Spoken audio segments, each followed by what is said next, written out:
കർത്താവെ ശുദ്ധീകരിക്കാവുന്നു. കർത്താവെ നീ സ്നാനമേൽക്കുവാൻ യോർദാനിൽ കടന്നു ചെന്നു, നീ സ്നാനമേറ്റു. കർത്താവെ സ്തോത്രം. ഇന്ന് പകൽക്കാലം കർത്താവെ ഈ സ്നാനത്തൊട്ടിയും വെള്ളത്തെയും ഞങ്ങൾ അനുഗ്രഹിക്കുന്നു. സ്നാനാർത്ഥികളെ അനുഗ്രഹിക്കുന്നു. സ്നാനപ്പെടുത്തുവാൻ ശക്തീകരിക്കുവാനാണ് പ്രാർത്ഥന. സ്തോത്രം യേശു കർത്താവിൻ നാമത്തിൽ. ആമേൻ.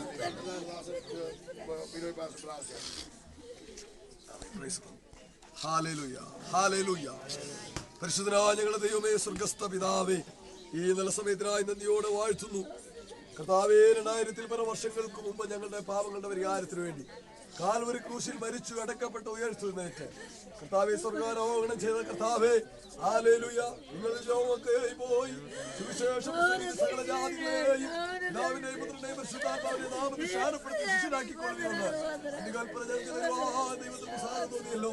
കർത്താവേ, നീ യോർദാനിൽ കാണിച്ച കർത്താവേ, പകൽക്കാലം ചില പ്രിയപ്പെട്ടവർ കർത്താവിനെ സ്വീകരിച്ച് നിന്നോടുകൂടെ മരിച്ചടക്കപ്പെടുവാൻ, നിന്നോടുകൂടെ ഉയർത്തെഴുന്നേൽക്കുവാൻ, നിന്നെ വരിക്കുവാൻ കർത്താവേ സ്നാനപ്പെടുവാൻ അവർ തയ്യാറായി കടന്നു വന്നിരിക്കുന്നു. കർത്താവേ, നിന്നായിങ്ങനെ സകല നീതി നിവൃത്തിയാകട്ടെ ഈ പ്രിയപ്പെട്ടവരെ സമർപ്പിച്ചു പ്രാർത്ഥിക്കുന്നു. സ്നാനപ്പെട്ട് ജീവിപ്പാൻ ആവശ്യമായ ദൈവത്തോട് മേൽ പകരുമാറാകണമേ. വെള്ളത്തെ ശുദ്ധീകരിക്കണമേ. ദാസനെ അവിടുന്ന് അഭിഷേകം ചെയ്യണമേ. കർത്താവേ, ഈ മകനീയ ശുശ്രൂഷയ്ക്ക് അവിടുന്ന് സാക്ഷ്യം വഹിക്കുന്ന കൃപയ്ക്കായി സ്വത്രം. ഹല്ലേലൂയ. ഇവരെന്റെ പ്രിയ നമ്മൾ ചില നാളുകളായി പഠിച്ചുകൊണ്ടിരിക്കുന്നത് യഹോവയുടെ നാമവും എബ്രായ പേരുകളും അതിൻ്റെ അർത്ഥങ്ങളുമാണ് നമ്മൾ മനസ്സിലാക്കിക്കൊണ്ടിരിക്കുന്നത്. ഈ പേരുകൾക്ക് നമ്മൾ എപ്പോഴും ഞാൻ ഈ മധ്യസ്ഥ പ്രാർത്ഥനയുടെ കാര്യമല്ല ഞാൻ ഈ പറയുന്നത്. മിക്കവാറും പറയുന്നത് നമ്മുടെ പേഴ്സണൽ ആവശ്യങ്ങളാണ്. നമ്മളെപ്പോഴും ഒരു ഗ്രോസറി ലിസ്റ്റ് കൊടുക്കുന്ന മാതിരി ഒരുപാട് കാര്യങ്ങൾ ദൈവത്തോട് ചോദിച്ചുകൊണ്ടേയിരിക്കും. ഞാൻ അഥവാ രാത്രികളിൽ മിക്കവാറും അഥവാ ഞാൻ പേഴ്സണലായിട്ട് പ്രാർത്ഥിക്കാനിരിക്കുന്ന അവസരത്തിൽ ഒരുപാട് കാര്യങ്ങളൊന്നും സംസാരിക്കാറില്ല കർത്താവിൻ്റെ നാമത്തെ മാത്രം ഉയർത്തുന്നു. അതാണ് ഒരുപാട് കാലമായി ഞാൻ ചെയ്തുകൊണ്ടിരിക്കുന്നതാണ്. കർത്താവായ യേശുവിന് നമ്മൾ മഹത്വം കൊടുക്കുന്നു. കർത്താവെ, നിന്നെ വാഴ്ത്തുന്നു, നിന്നെ നമസ്കരിക്കുന്നു, നിന്നെ ആരാധിക്കുന്നു. ഓരോ നാമങ്ങൾ എനിക്ക് എൻ്റെ ഹൃദയത്തിൽ കൂടി ഓർമ്മ വരുന്ന നാമങ്ങൾ എടുത്ത് കർത്താവിന് മഹത്വം കൊടുത്തുകൊണ്ട് എത്ര നേരം കുറച്ചേറെ നേരം ഇരിക്കും. അത് കഴിഞ്ഞിട്ടായിരിക്കും കിടക്കുന്നത്. ചില സമയത്ത് അങ്ങനെ ഞാൻ ചെയ്യാറുള്ളൂ. കാരണം നമ്മുടെ ജീവിതത്തിൽ അവൻ്റെ നാമത്തെ ഉയർത്തുക എന്നുള്ളത് വളരെ അത്യാവശ്യമായ കാര്യമാണ്. 113 സങ്കീർത്തനത്തിൻ്റെ 3 വാക്യത്തിനകത്ത് നിങ്ങൾക്ക് എടുക്കാമെന്നുണ്ടെങ്കിൽ എടുത്തൊന്ന് വായിച്ചാട്ടെ. 113:3.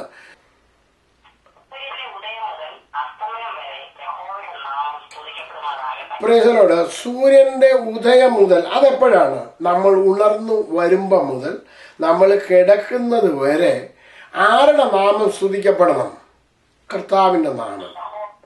നമ്മൾ ആരെയാണ് ഉയർത്തിക്കൊണ്ടിരിക്കുന്നത്? ഉയർത്തിക്കൊണ്ടിരിക്കേണ്ടത് യഹോവയുടെ നാമത്തെ. പക്ഷെ നമ്മൾ ആരെയാണ്, എന്താണ് നമ്മൾ ഉയർത്തിക്കൊണ്ടിരിക്കുന്നത്? നമ്മൾ തന്നെ ചിന്തിച്ചു നോക്കണം. We have to think about it. നമ്മൾ ദൈവത്തിൻ്റെ നാമത്തെ ഉദയം മുതൽ അസ്തമനം വരെ ഉയർത്തിക്കൊണ്ടിരിക്കാൻ കർത്താവിൻ്റെ വചനം പറയുന്നു. 8 സങ്കീർത്തനത്തിൻ്റെ 1 വാക്യത്തിൽ ഒന്ന് വായിച്ചേ. ഞങ്ങളുടെ കർത്താവായ യഹോവേ, നിന്റെ നാമം ഭൂമിയിലൊക്കെയും എത്ര ശ്രേഷ്ഠമായിരിക്കുന്നു. ദൈവമക്കളെ, നമ്മൾ ഉയർത്തേണ്ട നാമം, കർത്താവായ ദൈവത്തിൻ്റെ നാമം ഭൂമിയിലൊക്കെയും എത്ര ശ്രേഷ്ഠമായിരിക്കുന്ന നാമം.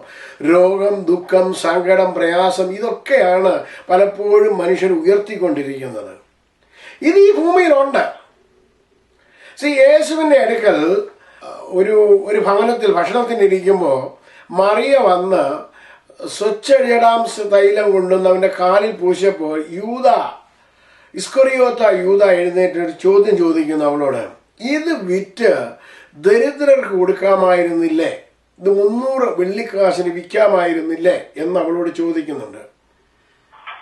നോക്കി, അപ്പോൾ യേശു പറഞ്ഞ മറുപടി, ദരിദ്രർ എപ്പോഴും നിങ്ങളുടെ അടുക്കലുണ്ട്. ഇതാണ് നമ്മൾ അറിഞ്ഞിരിക്കേണ്ടത്. ദരിദ്രർ എപ്പോഴും നമ്മുടെ അടുക്കലുണ്ട്. പിന്നെ ആരാ അടുക്കലില്ലാത്തത്? യോഹന്നാൻ സുവിശേഷം 12 അധ്യായത്തിലാണെന്ന് തോന്നുന്നു. ഒന്ന് എടുത്താലോ, ആരെങ്കിലും ഒന്ന് വായിച്ചു. ജോൺ ചാപ്റ്റർ 12 അതിൻ്റെ 5-6 വാക്യമാണെന്ന് തോന്നുന്നു.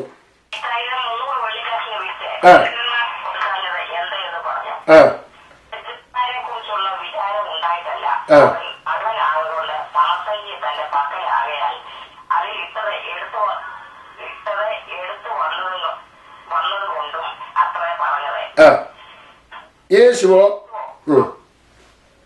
അവളെ വിടുക, എന്റെ ശവസംസ്കാര ദിവസത്തിനായി അവൾ ഇത് സൂക്ഷിച്ച് എന്നിരിക്കട്ടെ. നിങ്ങൾക്ക് എല്ലായ്പ്പോഴും അടുക്കലുണ്ടല്ലോ. മതി. ദരിദ്രന്മാർ എല്ലായ്പ്പോഴും നിങ്ങളുടെ അടുക്കൽ ഉണ്ടല്ലോ. ഇനി നിങ്ങൾ ഏത് വിഷയമാണെന്നുണ്ടെങ്കിലും അങ്ങനെ തന്നെ ഒന്ന് എടുത്തു നോക്കിയേ.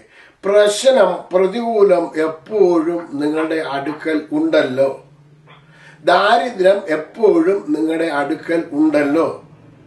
കഷ്ടം, പ്രതികൂലം, ഇതൊക്കെയും എപ്പോഴും നിങ്ങളുടെ അടുക്കൽ ഉണ്ടല്ലോ. ഇങ്ങനെ ചിന്തിച്ചു നോക്കിയേ. നമ്മൾ ഇവിടെ അടുത്ത് ഉള്ളതിന്റെ കാര്യം എപ്പോഴും പറഞ്ഞുകൊണ്ടിരിക്കുന്നത് എന്തിനാ? Price the Lord. പ്രതികൂലം നിന്റെ ജീവിതത്തിൽ എപ്പോഴും അടുക്കലുണ്ടല്ലോ. ദരിദ്രന്മാർ എപ്പോഴും നിങ്ങളുടെ അടുക്കൽ ഉണ്ടല്ലോ. കർത്താവ് പറയുന്നത് എന്താണെന്ന് നോക്കിയാൽ, അവന്റെ നാമത്തെ ഉയർത്തുവാൻ നമുക്ക് എന്തുകൊണ്ട് കഴിയുന്നില്ല? നമ്മുടെ മുന്നിലുള്ള വിഷയത്തെ, എപ്പോഴും അടുക്കലുള്ള വിഷയത്തെ എന്തിനാണ് ഉയർത്തിക്കൊണ്ടിരിക്കുന്നത്? എന്റെ ചോദ്യം അതാ. ഞാൻ അങ്ങനെയാണ് ചിന്തിക്കുന്നത്. സങ്കീർത്തനം 7 അധ്യായത്തിന്റെ 17 വാക്യത്തിനകത്ത് നമുക്ക് കാണുവാൻ സാധിക്കും, ഞാൻ യഹോവയെ അവന്റെ നീതിക്ക് തക്കവണ്ണം സ്തുതിക്കും. യഹോവയെ അവന്റെ നീതിക്ക് തക്കവണ്ണം സ്തുതിക്കും. അത്യുന്നതനായ യഹോവയുടെ നാമത്തിന് സ്തോത്രം പാടും. അത്യുന്നതനായ യഹോവയുടെ നാമത്തിന് നമ്മൾ എന്തോ ചെയ്യണം? Price the Lord. അതായിരിക്കണം നമ്മുടെ മെയിൻ ഉദ്ദേശം. നമ്മൾ ഈ വിഷയത്തിന് എപ്പോഴും സ്തോത്രം പറഞ്ഞുകൊണ്ടിരിക്കാൻ ഒരുപാട് സമയമുണ്ട്. നമുക്ക് ഇഷ്ടം പോലെ വിഷയങ്ങളുള്ള പ്രശ്നങ്ങൾ നമ്മുടെ മുന്നിൽ എപ്പോഴും ഉണ്ട്. അതിനെ ഉയർത്തിക്കൊണ്ടും അതിനെക്കുറിച്ച് പറഞ്ഞുകൊണ്ടിരിക്കാനല്ല നമ്മളെ വിളിച്ചിരിക്കുന്നത്. നമുക്ക് ദൈവത്തിന്റെ നാമത്തെ ഉയർത്തുവാനാണ് നമ്മളെ വിളിച്ചിരിക്കുന്നത്. Price the Lord. സ്തോത്രം. 29 സങ്കീർത്തനത്തിന്റെ 2 വാക്യം ആരെങ്കിലും ഒന്ന് വായിച്ചാട്ടെ.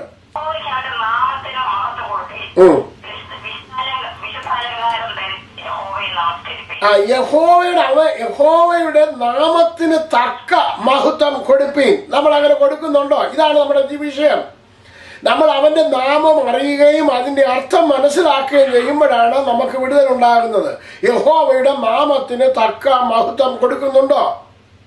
ഇന്ന് പകൽക്കാലം ദൈവമക്കളെ, നമ്മൾ എങ്ങനെ ആയിരിക്കുന്നു? നമുക്ക് മനസ്സ് പുതുക്കി ഒരു രൂപാന്തരം പ്രാപിച്ച് ദൈവത്തിന്റെ നാമത്തിന് തക്ക മഹത്വം കൊടുക്കുവാൻ ഞാനും നിങ്ങളും തയ്യാറാകുമ്പോഴാണ് ദൈവം എനിക്ക് വേണ്ടിയും നിങ്ങൾക്ക് വേണ്ടിയും പ്രവർത്തിക്കുന്നത്. 100-ാം സങ്കീർത്തനം അതായത് 3-4 വാക്യമുള്ളത്. സകല ഭൂവാസികളുമായുള്ളവരെ യഹോവയ്ക്ക് ആർപ്പിടുവിൻ, സന്തോഷത്തോടെ യഹോവയെ സേവിപ്പിൻ, സംഗീതത്തോടെ അവന്റെ സന്നിധിയിൽ വരുവീൻ. യഹോവ തന്നെ ദൈവമെന്നറിവീൻ. അവൻ നമ്മെ ഉണ്ടാക്കി, നാം അവനുള്ളവരാകുന്നു.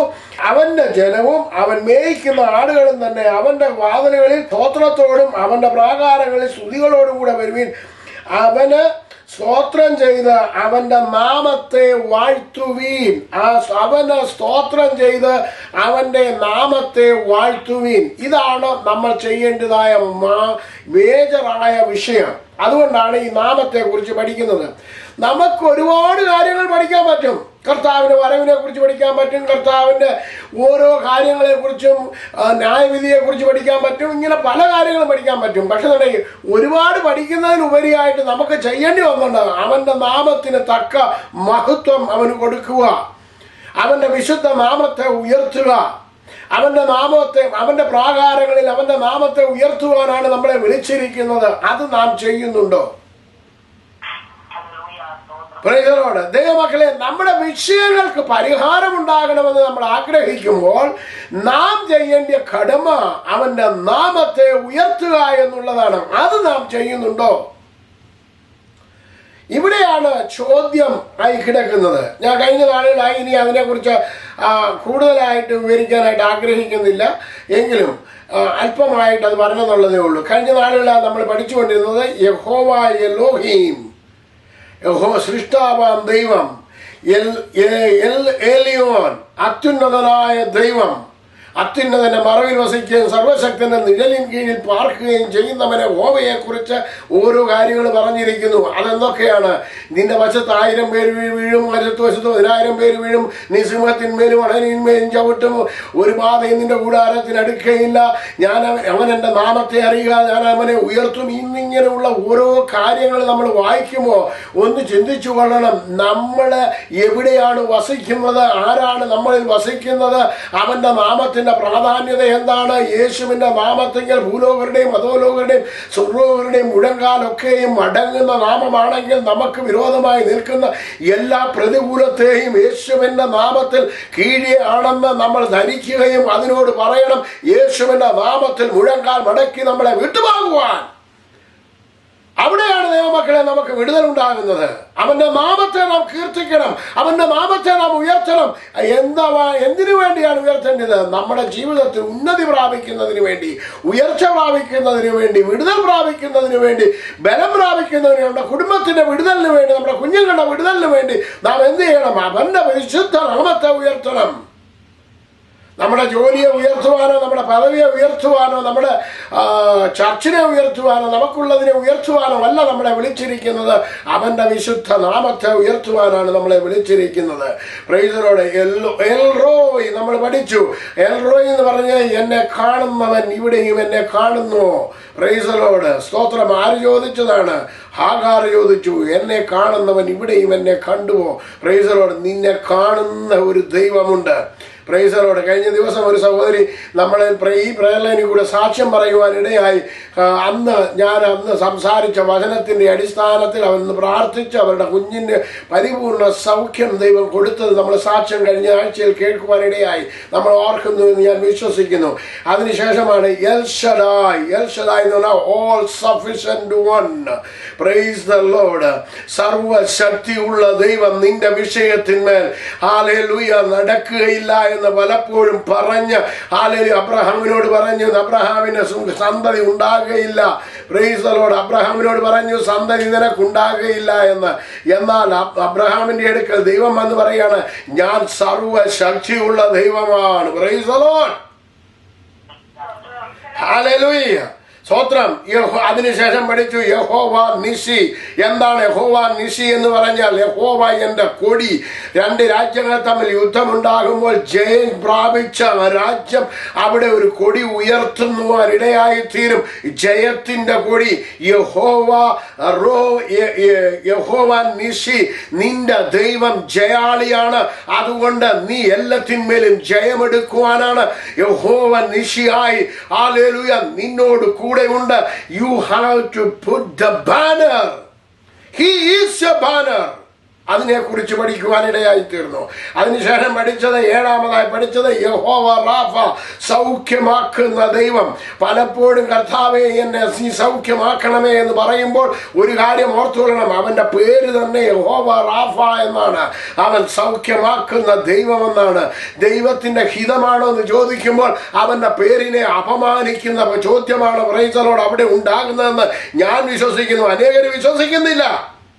I don't care അവര് വിശ്വസിക്കുന്നുണ്ടോ ഇല്ലയോ എന്നുള്ളത്. പക്ഷെ വചനം പറയുന്നു യഹോവ റാഫ, ഞാൻ സൗഖ്യമാക്കുന്ന ദൈവമെന്ന്. ഇനി ഹിതം ചോദിച്ചാൽ നിന്റെ പേര് I don't care എന്നാണ് അതിന്റെ മീനിങ്. എന്നാൽ എനിക്ക് അവന്റെ പേരിനോട് എനിക്കൊത്തിരി കെയറുണ്ട്. അവൻ സൗഖ്യമാക്കുന്ന ദൈവമാണ്. അവന്റെ പേര് യഹോവ റാഫ എന്നാണ്. അത് ഞാൻ വിളിച്ചു പറയുന്നു. പ്രൈസലോട്, നിങ്ങൾക്ക് മനസ്സുണ്ടെങ്കിൽ, നിങ്ങൾക്ക് ഹൃദയമുണ്ടെങ്കിൽ, നിങ്ങൾക്ക് അവനോട് സ്നേഹമുണ്ടെങ്കിൽ വിളിച്ചു പറഞ്ഞാട്ട് Jehovah Rapha, he is my healer. Praise the Lord. നിന്റെ ജീവിതത്തിന്റെ ഏത് തുറയിലാണ് ഹീലിംഗ് ആവശ്യമായിരിക്കുന്നത്, നീ വിളിച്ചു പറയണം, He is my healer, യഹോവ റാഫ. അടുത്തതായി നമ്മൾ പഠിച്ചത് കഴിഞ്ഞ ആഴ്ചയിൽ യഹോവ ഷാലോം. എന്താണ്? അവൻ സമാധാനം. Praise the Lord. He is our peace. സമാധാനത്തിന്റെ പ്രഭുവാണ് എന്റെ ജീവിതത്തിലേക്ക് കടന്നു വന്നത്. ദൈവമക്കളെ 10-44 വർഷം വരെ ഈ ജീവിതത്തിന്റെ ഓരോ തുറകളിലും അസമാധാനത്തിൽ ഞാൻ ജീവിച്ചിരുന്ന കാലത്ത് ഈ സമാധാനത്തിന്റെ പ്രഭു എന്റെ ജീവിതത്തിലേക്ക് കടന്നു വന്നപ്പോ ഇനിയും ദൈവമാണ് എന്നെ അസമാധാനത്തിൽ കൂടെ നടത്തുന്നതെന്ന് പറയണമെന്നുണ്ടെങ്കിൽ ഞാൻ ഇനിയും ഒന്നുകൂടെ മരിക്കണം. Praise the Lord. ഇനിയും ഞാൻ ജീവിച്ചിരുന്ന കാര്യമില്ല. കാരണം എന്റെ ദൈവം സൗഖ്യദായകൻ മാത്രമല്ല, അവൻ സമാധാനത്തിന്റെ പ്രഭുവാണ്. എന്നെ സമാധാനത്തിൽ കൂടിയാണ് നടത്തിക്കൊണ്ടിരിക്കുന്നത്. ഹല്ലേലൂയ. നീ ഞാനും വിളിച്ചു പറയണം, ദൈവമേ നീ എന്റെ സമാധാനത്തിന്റെ പ്രഭുവിനെ നീ എനിക്ക് തന്നു. എന്റെ സമാധാനം മുഴുവനും അവന്റെ മേലായി. സമാധാനം എന്റെ മേൽ പകർന്ന ദൈവത്തിന് നന്ദി കരേറ്റുവാനാണ് എന്നെ വിളിച്ചിരിക്കുന്നത്. ഹല്ലേലൂയ. അടുത്തതായി ഇന്ന് നമ്മൾ പഠിക്കാൻ പോകുന്നത് 9ാമതായി യഹോവ സിക്കിനു എന്ന് പറഞ്ഞു കഴിഞ്ഞാൽ He is our righteousness. Our Lord is our righteousness. ഇത് വളരെ സീരിയസ് ആണ് ഇത് പഠിക്കുന്നത്. Praise the Lord. എന്നെ നീതീകരിക്കുന്ന ദൈവം. സ്തോത്രം. ഇനിയും ഞാൻ നിങ്ങളോടൊരു കാര്യം ചോദിക്കാൻ പോവാ. കഴിഞ്ഞ ശനിയാഴ്ച ഞാൻ ഒരു ചർച്ചിലും പ്രസംഗിച്ചപ്പോൾ ചോദിച്ചതാണ്. ഞാൻ ഈ രക്ഷിക്കപ്പെട്ട് സ്നാനപ്പെട്ട് ഇങ്ങോട്ട് വന്ന ഇടയ്ക്ക് ഞങ്ങളുടെ ചർച്ചിൽ ഞാൻ പോയിക്കൊണ്ടിരുന്ന, അന്ന് എന്നെ രക്ഷിക്കപ്പെട്ട് സ്നാനപ്പെട്ട് പോയിക്കൊണ്ടിരുന്ന ചർച്ചിലെ ആ പാസ്റ്റർ ഒരു കാത്തിരിപ്പ് യോഗം നടത്തുവാനിടയായി. ഒരു ദേവദാസൻ പരിശുദ്ധാത്മാഭിഷേകത്തിന് വേണ്ടി ശുശ്രൂഷിക്കുന്നതിന് വേണ്ടി കിടന്നു വന്നു. ഒരു അപ്പച്ചൻ പാസ്റ്ററായിരുന്നു. അപ്പോൾ അന്ന് സമയത്ത് നല്ല ദൈവകൃപയുള്ള ഒരു അപ്പച്ചൻ പാസ്റ്റർ വന്ന് ഇതുപോലെ അപ്പം ഞാൻ പരിശുദ്ധാത്മാഭിഷേകം പ്രാപിക്കണം. എൻ്റെ കുടുംബത്തിൽ എൻ്റെ വൈഫ്, എൻ്റെ കുഞ്ഞുങ്ങൾ, എൻ്റെ മോൻ മാത്രം അവൻ പരിശുദ്ധാത്മാഭിഷേകം പ്രാപിച്ചത് കൊണ്ടായിരുന്നു ഞങ്ങൾ ദൈവഭാഗത്തേക്ക് കടന്നു വന്നത്. എന്നാൽ ഞങ്ങൾ പ്രാപിക്കണമെന്നുള്ള ആഗ്രഹത്തിൽ ഞങ്ങളുടെ വീട്ടിൽ വെച്ച് തന്നെ, അപ്പാർട്ട്മെൻറ്റ് വെച്ച് തന്നെ ഈ മീറ്റിംഗ് നടക്കുകയായിരുന്നു. അങ്ങനെ ഇരിക്കുമ്പോൾ ഒരാൾ എഴുന്നേറ്റ് സാക്ഷ്യം പറഞ്ഞു, ഞാൻ രക്ഷിക്കപ്പെട്ടത് എൻ്റെ 23ാമത്തെ വയസ്സിലായിരുന്നു. ഞാൻ അതിനുശേഷം സ്നാനപ്പെട്ടു. ഞാനൊരു ബന്ധുക്കോസുകാരനായിരുന്നിട്ടും ആ സമയത്താണ് സ്നാനപ്പെട്ടതും രക്ഷിക്കപ്പെടാനിടയായതും. പക്ഷെ ഞാൻ ദൈവഭാഗത്ത് എന്തൊക്കെയോ അദ്ദേഹത്തിന് സാക്ഷ്യങ്ങൾ. പരിശുദ്ധാത്മാഭിഷേകം പ്രാപിക്കാൻ ഞാൻ ഇരുന്നപ്പോൾ ദൈവാത്മാവ് എന്നെ 5 വയസ്സിൽ വള്ളിനക്കിട്ടുകൊണ്ട് പോയപ്പോൾ ഞാൻ വല്യപ്പച്ചൻ്റെ വെട്ടിയിൽ നിന്ന് 10 പൈസ മോഷ്ടിച്ചെടുത്തത് ദൈവാത്മാവിനെ കാണിച്ചു തന്നു എന്ന് പറഞ്ഞു. ഇതോടുകൂടി ഞാൻ പരിശുദ്ധാത്മാഭിഷേകം എന്നുള്ള ശ്രദ്ധയെ വിട്ടുപോയി. പിന്നീട് ഇദ്ദേഹത്തിന് ഈ 5 പൈസ മോട്ടിച്ചത് എങ്ങനെ കർത്താവ് കാണിച്ചു കൊടുത്തു എന്നുള്ളതായി എൻ്റെ പ്രശ്നം.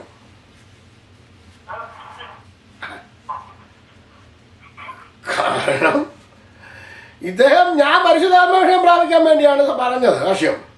പക്ഷേ ഇപ്പൊ എൻ്റെ പ്രശ്നം എന്താണെന്ന് ചോദിച്ചു കഴിഞ്ഞാൽ ഇദ്ദേഹത്തിന് 23 വയസ്സുള്ളപ്പോൾ രക്ഷിക്കപ്പെട്ടു. പക്ഷെ എന്നുണ്ടെങ്കിൽ സ്നാനപ്പെട്ടതിന് ശേഷം പരിശുദ്ധാത്മാഭിഷേകത്തിന് ഇരുന്നപ്പോൾ 5 വയസ്സുണ്ടായിരുന്നപ്പോൾ വള്ളി നിക്കറിട്ടുകൊണ്ടിരുന്നപ്പോൾ 5 വയസ്സ് 10 വയസ്സാണ് മോട്ടിച്ചത് അങ്ങനെ കർത്താവ് കാണിച്ചു കൊടുത്തത്. അപ്പൊ ഒന്നി കർത്താവ് കള്ളം പറയുന്നു, അല്ലെന്നുണ്ടെങ്കിൽ ഇദ്ദേഹം കള്ളം പറയുന്നു. ഇതാ എൻ്റെ വിഷയം. പിന്നെ വേറൊരു സഹോദരി എഴുന്നേറ്റ് പറഞ്ഞു, ഞാൻ നേഴ്സിങ്ങിന് പഠിച്ചുകൊണ്ടിരുന്നപ്പോൾ ഒരു പെങ്കൊച്ചിൻ്റെ സ്പൂണ് ഞാൻ മോഷ്ടിച്ചെടുത്തു. പിന്നെ അതിനുശേഷം രക്ഷിക്കപ്പെട്ടു, സ്നാനപ്പെട്ടു. അതിനുശേഷം പരിശുദ്ധാത്മാഭിഷേകം പ്രാപിക്കാൻ ചെന്ന സ്പൂൺ ഇങ്ങനെ മേളു നിന്ന് താഴോട്ട് കറങ്ങി വരുന്നു. ഇത് രണ്ടും കൂടെ കേട്ടിട്ടുണ്ടെങ്കിൽ ഞാൻ കൺഫ്യൂഷനിലായി. കൺഫ്യൂഷനിലായതാണ് കർത്താവാണോ ശരി ഇവരാണോ ശരി എന്നുള്ള എൻ്റെ വിഷയം. കാരണം ഞാൻ രക്ഷിക്കപ്പെട്ടത് ഒക്ടോബർ 16-ാം തീയതി. ഞാൻ പിറ്റേ ദിവസം എഴുന്നേൽക്കുന്നത് ഒരു തൂവെള്ള വസ്ത്രം പോലെ. എന്ന് പറഞ്ഞു കഴിഞ്ഞാൽ നിന്റെ പാപം എത്ര കടിഞ്ചുവപ്പായിരുന്നാലും ഹിമം പോലെ വെളുപ്പിക്കുമെന്നും രക്താംബരം പോലെ ചുവന്നിരുന്നാലും അത് പഞ്ഞി പോലെ ആയിത്തീരുമെന്ന് പറഞ്ഞതുപോലെ എൻ്റെ ഹൃദയം വളരെ മനോഹരമായി യാതൊരു മാലിന്യവുമില്ലാത്ത ഹൃദയത്തെ എനിക്ക് കാണുവാൻ എൻ്റെ ദൈവം എനിക്ക് ഭാഗ്യം തന്നു. പിന്നെ എങ്ങനെയാണ് ഇവർക്കിത് കാണിച്ചു കൊടുത്തത് എനിക്കൊരു പിടുത്തം കിട്ടിയിട്ട്. പലപ്പോഴും ഞാൻ ആ ചർച്ചിൽ അതിനെക്കുറിച്ച് പറഞ്ഞാണ് അദ്ദേഹം പറഞ്ഞു അങ്ങനെ ദൈവം കാണിച്ചു കൊടുക്കുമെന്ന് പറഞ്ഞു. അപ്പൊ ഞാൻ പറഞ്ഞു ഒന്നിൽ ദൈവം ശരിയല്ല നിങ്ങൾ ശരി, ഏതാ ശരി? ഒന്നിൽ യേശു ശരിയാകണം, അല്ലെങ്കിൽ നിങ്ങൾ ശരിയാകണം. നിങ്ങൾ ശരിയാണെന്നുണ്ടെങ്കിൽ യേശു കള്ളം പറയുക. നിങ്ങളെല്ലാം ഒരുവനപ്പെട്ട് പറയുന്നു ഈ പറഞ്ഞതാണ് ശരി എന്ന് പറഞ്ഞാൽ വള്ളി നിക്കറിട്ടപ്പോൾ എടുത്തിട്ട് പോയത് കാണിച്ചു തന്നെന്ന് പറയുകയാണ് ശരിയെന്ന് പറഞ്ഞു കഴിഞ്ഞാൽ യേശു കള്ളനാണ്. ഇപ്പൊ എനിക്കത് വിശ്വസിക്കാൻ പറ്റത്തില്ല നിങ്ങൾ പറഞ്ഞ ശരിയാന്ന്. യേശു നമ്മുടെ ജീവിതത്തിൽ പറഞ്ഞതാണ് എനിക്ക് വിശ്വസിക്കാൻ പറ്റുന്നത്. അതുകൊണ്ട് ദൈവമക്കളെ നമ്മൾ ഓരോരുത്തരും അറിഞ്ഞിരിക്കണം കർത്താവായ യേശു ക്രിസ്തു എനിക്കും നിങ്ങൾക്കും വേണ്ടി ചെയ്തത് എന്താണെന്ന്. എന്നെ നീതീകരിക്കുന്നവൻ ആരാണ്? എന്നെ നീതീകരിച്ചത് ആരാണ്? ഈ കോൺഫിഡൻസ് എന്നെ നീതീകരിച്ച ദൈവമാണ് അവന്റെ പേര്. അത് നിങ്ങൾക്ക് അറിയത്തില്ലെന്നുണ്ടെങ്കിൽ വലിയ പ്രശ്നമുണ്ടാകും ജീവിതത്തിൽ, വലിയ പ്രശ്നമുണ്ടാകും. സ്തോത്രം. യെരമ്യാ പ്രവചനം 23-ാം അധ്യായത്തിലേക്ക് നമുക്ക് കടന്നു വരാം. ഇത് ശരിയോ തെറ്റോ എന്നൊക്കെ നമ്മൾ പരിശോധിക്കാൻ പോവാണ്. കാരണം എന്താണെന്ന് വെച്ച് കഴിഞ്ഞാൽ ഇന്ന് അനേകർ കൺഫ്യൂഷന് കിടക്കുകയാണ്. ദൈവമക്കളുടെ ഇടയിലാണ് ഈ പ്രശ്നങ്ങൾ മുഴുവനും. Price the Lord. യെരമ്യാ പ്രവചനം 23-ാം അധ്യായം അതിന്റെ 6-ാമത്തെ വാക്യം മാത്രം ഒന്നാരെങ്കിലും ഒന്ന് വായിച്ചാട്ടെ.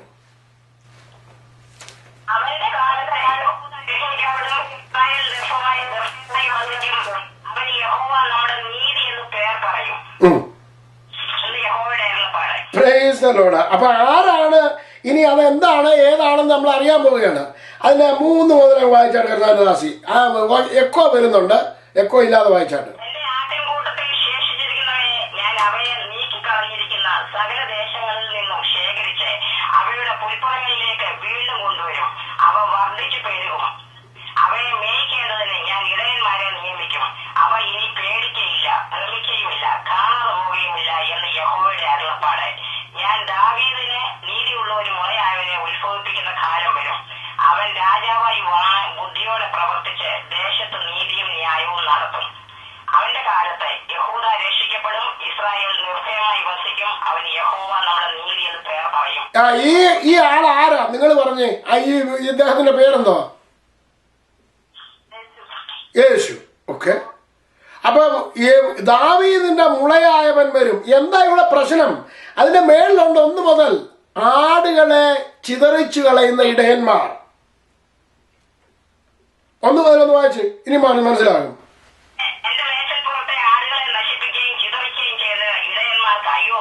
ഇതാണ് പ്രശ്നം. ഇന്ന് ഇതാ പ്രശ്നം നടന്നുകൊണ്ടിരിക്കുന്നത്. ദൈവമക്കളെ, ഞാൻ നിങ്ങളോട് പറഞ്ഞല്ലോ, വള്ളി നിക്കറിട്ടാണ് 5 പൈസ പൊട്ടിച്ച കർത്താവ് അങ്ങനെ കാണിച്ചെന്ന്. എന്നെ നീതീകരിച്ച ദൈവം ആരായിരുന്നു? എന്നെ നീതീകരിച്ച ദൈവം എന്റെ കർത്താവാണ്. എന്റെ പാപങ്ങൾക്ക് വേണ്ടി മരിച്ചവൻ അവനാണ്. എന്റെ പാപവും ശാപവും രോഗവും അവന്റെ മേലായി. എന്നെ അവൻ നീതീകരിച്ചു. ഇനിയും എന്നെ കുറ്റം വിധിക്കുവാൻ ആർക്ക് കഴിയും? ഇതാണ് വിശ്വാസത്താലാണ് നീതീകരണം പ്രാപിക്കുന്നത്. യേശു കർത്താവ് നിങ്ങളെ നീതീകരിച്ചു എങ്കിൽ ഇനിയും കുറ്റം വിധിക്കപ്പെടരുത്, സ്വയം വിധിക്കപ്പെടരുത്. അവന്റെ പേരാണ് യഹോവ സിഖ്നു. എന്തിനാണ് അവനെ വിളിച്ചിരിക്കുന്നത്? അവൻ ലോർഡ് ഈസ് അവർ റൈച്ചസ്നെസ്. അവനാണ് എൻ്റെ നീതി. ഞാൻ എൻ്റെ ബലം കൊണ്ടോ എൻ്റെ നല്ല പ്രവൃത്തി കൊണ്ടോ അഴുക്ക് പ്രവൃത്തി കൊണ്ടോ എൻ്റെ സമ്പാദം കൊണ്ട് എൻ്റെ പണം കൊണ്ടോ എൻ്റെ സൗന്ദര്യം കൊണ്ടോ എൻ്റെ കഴിവ് കൊണ്ടോ ഇതൊന്നുമല്ല എനിക്ക് നീതീകരണം കിട്ടിയത്. അവൻ നീതിമാനായ ദൈവമായതുകൊണ്ട് എന്നെ നീതീകരിക്കാൻ അവന് പ്രസാദം തോന്നിയത് കൊണ്ട് അവൻ്റെ രക്തത്താൽ എന്നെ വിലയ്ക്ക് വാങ്ങി അവൻ്റെ മക്കളും അവകാശികളും ആക്കി ഇനിയും എന്നെ നോക്കുന്നത് കർത്താവിൽ കൂടിയാണ്. ഞാൻ രക്ഷിക്കപ്പെട്ട് കടന്നു വന്നപ്പം ഞങ്ങളുടെ പാസ്റ്റർ എന്നോട് പറഞ്ഞ ഒരു കാര്യമുണ്ട്. മോനച്ച, ഇനിയും മോനച്ചനെ ദൈവം നോക്കുന്നത് എങ്ങനെയാണെന്നറിയാമോ? കർത്താവായ യേശു ക്രിസ്തുവിൽ കൂടി നോക്കുമ്പോൾ മോനച്ചനിൽ ഒരു കുറ്റവും ഇല്ലാത്തവനായിട്ടാണ് കാണുന്നത്. ഇനി ഞാൻ നിങ്ങളോട് പറയട്ടെ, കർത്താവിന്റെ ദാസന്മാരെ എന്നെ കേൾക്കുന്ന ദൈവ പൈതല്, നിന്നെ യഹോവയായ ദൈവം, പിതാവായ ദൈവം യേശുവിൽ കൂടി കാണുമ്പോൾ അവൻ നിങ്ങളെ കാണുന്നത് നീ ശുദ്ധിയുള്ളവനായി, ക്ലീൻ ഉള്ളവനായി, അഥവാ യാതൊരു മാലിന്യവും ഇല്ലാത്തവനായിയാണ് കാണുന്നത്. Price the Lord. നിങ്ങളും അങ്ങനെ കാണുവാനും അങ്ങനെ ജീവിക്കുവാനും നിങ്ങൾ പഠിക്കണം. ഇത് വളരെ സിമ്പിളാണ് ദൈവമക്കളെ. ഇത് സിമ്പിളായിട്ട് ജീവിക്കുവാൻ പറ്റും. എന്തോ പറഞ്ഞു?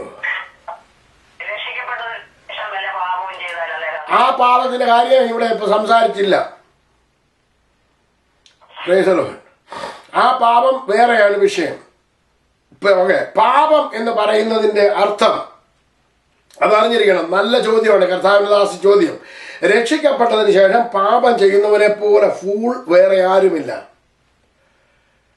Price the Lord. ഇത് കാരണം എന്നാന്ന് വെച്ച് കഴിഞ്ഞാൽ ഞാൻ എപ്പോഴും പറയാറുണ്ട്, പാപം ചെയ്യണമെന്നുണ്ടെങ്കിൽ you have to pay the price. നീ പാപത്തിന് വേണ്ടി നീ കൊടുക്കണം. എന്ത് കൊടുക്കണം? നിന്റെ ജീവിതം മുഴുവനും പാപത്തിന് വേണ്ടി കൊടുക്കണം. പറഞ്ഞു പോവാം. കള്ളം പറഞ്ഞു കഴിഞ്ഞാൽ നിന്റെ ജീവിതത്തിൽ മുഴുവനും നീ കള്ളം പറഞ്ഞേ പറ്റത്തുള്ളൂ. നീ കള്ളത്തിന് വേണ്ടി നീ പൈസ കൊടുത്തേ പറ്റത്തുള്ളൂ. നീ കൊല ചെയ്യണം, നീ പൈസ കൊടുക്കണം, നിന്റെ ജീവിതം മുഴുവൻ നശിച്ചു പോകും. വ്യഭിചാരം ചെയ്യണോ, നീ മുഴുവൻ കൊടുക്കേണ്ടി വരും. നീ എന്തിനെ മോഹിക്കുന്നുവോ നീ കൊടുക്കേണ്ടി വരും. മോഹം ഗർഭം ധരിച്ച് പാപത്തെ പ്രസവിക്കുന്നു. നീ എന്ത് മോഹിച്ചാലും ഏതിനാണെന്നുണ്ടെങ്കിലും മോഷ്ടിക്കണമോ നീ വില കൊടുക്കണം. ഏത് പാപത്തിനും വില കൊടുക്കണം. ഓക്കെ. ഇനി നീതിമാനായി ജീവിച്ചാലോ, നീതിമാനായി നല്ലവനായി ദൈവത്തെ അന്വേഷിച്ച് ദൈവത്തോടു കൂടി നടക്കുന്നവനോ നിനക്ക് ഇങ്ങോട്ട് വരും. ഏതാ വേണ്ടിയത്? എല്ലാവർക്കും വേണം. രാജ്യം മുഴുവനും ദേശം മുഴുവനും വെട്ടിപ്പിടിക്കാനായിട്ട് കൂടി കിടക്കുകയാണ് അല്ലെ? എല്ലാം ലോകം മുഴുവൻ വെട്ടിപ്പിടിക്കാൻ. എന്നിട്ട് പറയുന്നത് എന്താണെന്നറിയോ? എന്തായിരുന്നു അദ്ദേഹത്തിന്റെ പേരെന്നെ? ലോകം മുഴുവൻ വെട്ടിപ്പിടിക്കാൻ ഓടി നടന്ന അലക്സാണ്ടർ പോയപ്പോൾ അലക്സാണ്ടറിന്റെ കൈ 2 ശവപ്പെട്ടിയുടെ മുന്നിൽ മലത്തി വെച്ചിട്ടാ പോയത് പ്രസംഗിക്കാറുണ്ട്. പക്ഷെ എന്നുണ്ടെങ്കിൽ നിന്റെ ജീവിതത്തിൽ നീ അലക്സാണ്ടറിനെ കാട്ടി അധികമായിട്ട് ലോകം മുഴുവൻ വെട്ടിപ്പിടിക്കാൻ നടക്കുകയല്ലേ? എന്തിനു വേണ്ടിയാ? ആർക്ക് വേണ്ടിയാ? ദൈവമക്കളെ, നമ്മൾ പാപം ചെയ്യുന്നതിനെ പോലെ ഫൂളറി വേറെ ഒന്നുമില്ല. എന്തിനു വേണ്ടിയാ പാപം ചെയ്യുന്നത്? നിനക്ക് നഷ്ടമാണ് പാപം ചെയ്യുന്നത്. ഏത് പാപം ചെയ്യുന്നത് നഷ്ടമാണ്. എന്നാലോ ദൈവത്തോടു കൂടി നടന്നാലോ നിനക്ക് ലാഭമാണ്. എല്ലാവരും ലാഭമല്ല നോക്കുന്നത്. ഏതാ നിനക്ക് വേണ്ടത്? ലാഭം വേണോ നഷ്ടം വേണോ? 1. 2, പാപം ചെയ്താൽ യോഹന്നാൻ 1:9 വായിക്കുന്നു. വായിച്ചാട്ടെ. നമ്മുടെ പാപങ്ങളെ ഏറ്റുപറയുന്നുവെങ്കിൽ അവൻ നമ്മുടെ പാപങ്ങളെ ക്ഷമിച്ച് അങ്ങനെ അനീതിയും പോക്ക് നമ്മെ ശുദ്ധീകരിക്കാൻ തക്കവണ്ണം വിശ്വസ്തനും നീതിമാനുമാകുന്നു. ഓക്കെ. പാപമില്ല എന്ന് പറയുന്നുവെങ്കിൽ കള്ളം പറയുന്നു. അപ്പോൾ നമ്മൾ എന്ത് ചെയ്യണം? പാപം നമ്മൾ ദൈവസന്നിധിയിൽ ഏറ്റുപറയണം. ഇനി നിങ്ങൾ എബ്രായ ലേഖനം കഴിഞ്ഞ ആഴ്ച നിങ്ങളെ കഴിഞ്ഞ ഇത് ഉപവാസ പ്രാർത്ഥന തുടങ്ങുന്നതിന് മുമ്പ് നിങ്ങളെ പഠിപ്പിച്ചുകൊണ്ടിരുന്നതാണ്. എബ്രായ ലേഖനം 10-ാം അധ്യായം അതിൻ്റെ 16 മുതൽ 19 വരെ ഉള്ളത് വാക്യം ഒന്ന് വായിച്ചോട്ടെ. എബ്രായ ലേഖനം 10:16 മുതൽ 19 വരെയുള്ള വാക്യം. ഇക്കാലം കഴിഞ്ഞ ശേഷം ഞാൻ അവരോട് ദൈവത്തിന്റെ നിയമം അവരുടെ ഉള്ളിലാക്കി അവരുടെ ഹൃദയങ്ങളിൽ എഴുതുമെന്ന് കർത്താവിൽ അരുളപ്പാട് എന്നെ അരുളി ചെയ്ത ശേഷം അവരുടെ പാപങ്ങൾ ഇല്ല എന്ന് അരുളി ചെയ്തു. എന്നാൽ ഇവരുടെ മോചനം ഉള്ളിടത്ത് ഇനിമേൽ പാപങ്ങൾക്ക് വേണ്ടി ഒരു പിന്നെ അടുത്തത്, അതുകൊണ്ട് സഹോദരന്മാരെ, യേശു തന്റെ ദേഹമെന്ന തിരശ്ശീലയിൽ കൂടി നമുക്ക് പ്രതിഷ്ഠിച്ച ജീവനുള്ള പുതുവഴിയായി തന്റെ രക്തത്താൽ വിശുദ്ധ മന്ദിരത്തിലേക്കുള്ള പ്രവേശനത്തിന് ധൈര്യവും ദൈവാലയത്തിന്മേൽ ഒരു മഹാപുരോഹിതനും നമുക്ക് ഉള്ളതുകൊണ്ട് നാം ദുർമനസാക്ഷി നീങ്ങാതെ ഹൃദയങ്ങളിൽ തളിക്കപ്പെട്ടവരായി. ഇതിലേക്ക് അതിന്റെ 17 മുതൽ ഒരു പ്രാവശ്യം കൂടെ ഒന്ന് വായിച്ചേ. അവരുടെ പാപങ്ങളെയും അകൃത്യങ്ങളെയും ഞാൻ ഇനി ഓർക്കയില്ല എന്ന് അരുളി ചെയ്യുന്നു. എന്നാൽ ഇവരുടെ മോചനം ഉള്ളിടത്ത് ഇനിമേൽ പാപങ്ങൾക്ക് വേണ്ടി ഒരു യാഗവും ആവശ്യമില്ല. Okay, that's enough. ഓക്കെ, അപ്പോ കർത്താവ് പറഞ്ഞു, നിന്റെ പാപങ്ങളെയും അകൃത്യങ്ങളെയും ഇനി ഞാൻ ഓർക്കയില്ല. ഞാൻ ഉപവാസ പ്രാർത്ഥനയുടെ എന്റെ മുഖ്യ വിഷയം ഇത് തന്നെ ആയിരുന്നു. എന്തായിരുന്നു? യെശയ്യാപ്രവചനം 43-ാം അധ്യായം 25-26 വാക്യം. അവരുടെ പാപങ്ങളെയും അകൃത്യങ്ങളെയും ഞാൻ മായിച്ചു കളയുന്നു, ഇനി ഞാൻ ഓർക്കുകയില്ല. എന്നെ ഓർമ്മിപ്പിക്കുക, എന്നോട് നീതീകരിക്കപ്പെടുന്നത്, എന്നോട് വ്യവഹരിക്കുക, എന്നോട് വാദിക്കുക എന്നുള്ള വിഷയമായിരുന്നു. ഓർക്കുക, ഓർമ്മിപ്പിക്കുക, വ്യവഹരിക്കുക, വാദിക്കുക. എന്താണ് ഓർക്കേണ്ടത്, എന്താണ് ഓർമ്മിപ്പിക്കേണ്ടത്? പാപങ്ങളെ ഓർമ്മിപ്പിച്ചുകൊണ്ടുള്ള പ്രസംഗങ്ങളാണ് നിങ്ങൾ മിക്കപ്പോഴും കേട്ടുകൊണ്ടിരിക്കുന്നത്.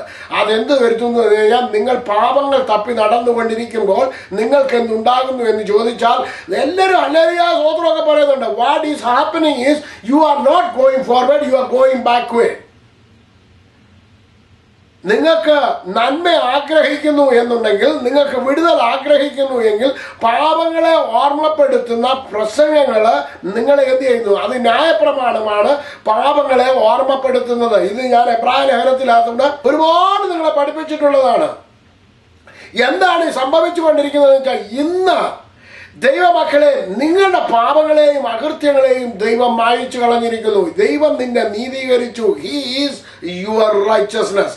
ഇനി ക്വസ്റ്റ്യൻ ഉള്ളവരെ ഈ മീറ്റിംഗ്, ഈ പ്രസംഗം കഴിഞ്ഞതിന് ശേഷം നിങ്ങളോട് ഞാൻ ആൻസർ ചെയ്യുന്നതായിരിക്കും. Price the Lord. ദൈവം അനുഗ്രഹിക്കട്ടെ.